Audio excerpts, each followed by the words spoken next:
the coolest thing is there's a walk around character at Disneyland who is Baymax and at Disney World, um, which is I got someone, I hate to say it, in a costume walking around, and Baymax interacts with people vocally. He's speaking with my recorded voice, and they've got thousands of things to respond with, and there's a way for the guy inside, the operator, to um, program the next thing he's saying and respond immediately with the appropriate phrase, which is amazing. Nerd Reactor, roll out. Yeah, so Scott, we got Shape Island Season 2.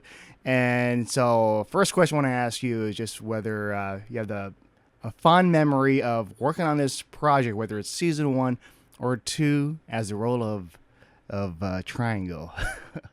There's a scene it's an episode in Season 1, which is called Triangle Day, where Triangle has to sing a very quick song. And when I say quick, I mean rapid. And it took a little while to do it because it's a lot of words and it's a very exhausting song to sing. So I really enjoyed being in the booth and doing that because I tend to want to get things right. And so I'll do them until the director says, okay, enough, we have it. But I like to do it again and again. And that was a particularly fun one because we were all laughing.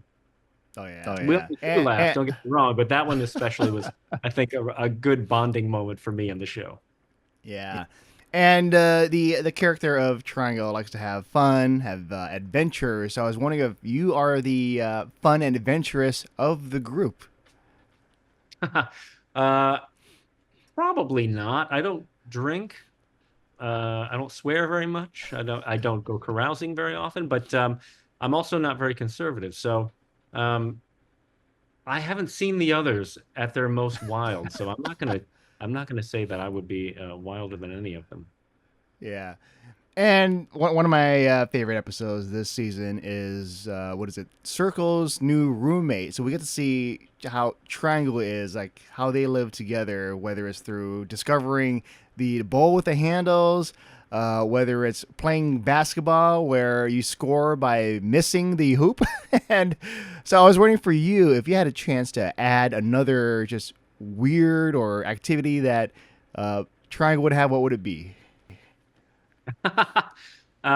Boy, he's very random sometimes. Let's see. I think that let's see.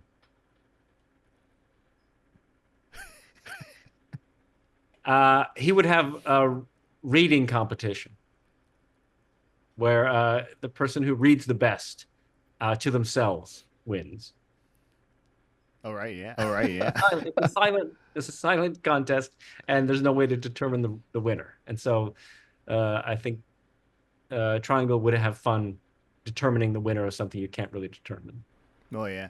And when they have questions on, like, if you can bring in one item, if you were stranded on an island, what would that be? And so I want to ask you that. What would the item be? Oh, wow. Probably the love of my life, Sandra, if I can count a person. Sure. But otherwise, I'd say a picture of Sandra.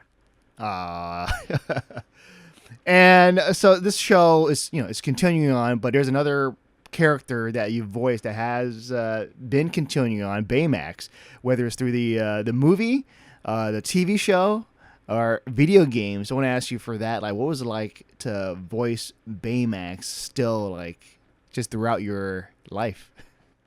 Yeah, it's been 11 years since the movie, but he's still a part of my everyday life because they've stuck with me to do the voice, which is very nice. And they have me do, there's 2 series now, or 3 if you count Chibi, which is kind of a spin-off of Big Hero 6, the TV show. And then Baymax had his own show on Disney Plus. And then there's all these other supporting gigs, which would be like, a voice for the theme park where Baymax is needed, or the cruise ship will often ask me to do some interactive thing that I can record. The coolest thing is there's a walk around character at Disneyland who is Baymax and at Disney World, um, which is I got someone, I hate to say it, in a costume walking around, and Baymax interacts with people vocally. He's speaking with my recorded voice, and they've got thousands of things to respond with, and there's a way for the guy inside, the operator, to um, program the next thing he's saying and respond immediately with the appropriate phrase, which is amazing. So there is a three-dimensional, tactile, touchable Baymax walking around the world right now that you can go and talk to in my voice. That's pretty amazing. Oh yeah. And one day maybe you get to be in that suit with instead of the machine or whatever. You're just talking. That's it. That's right. Just get a little mic in there. Oh yeah. And I want to ask you, what's the if you remember the first time joining like a doing a voice gig, and what was that like? Educational, because you realize what is needed in a voice performance might be a little different than what's needed on stage or on camera. And that is communicating intent and emotion through just one of your instruments. And that's a skill you have to kind of relearn. Yeah. And that is it for me with this interview. But Scott, it's a pleasure chatting with you, and I can't wait for everyone else to check out season 2 of Shape Island. Thank you, John.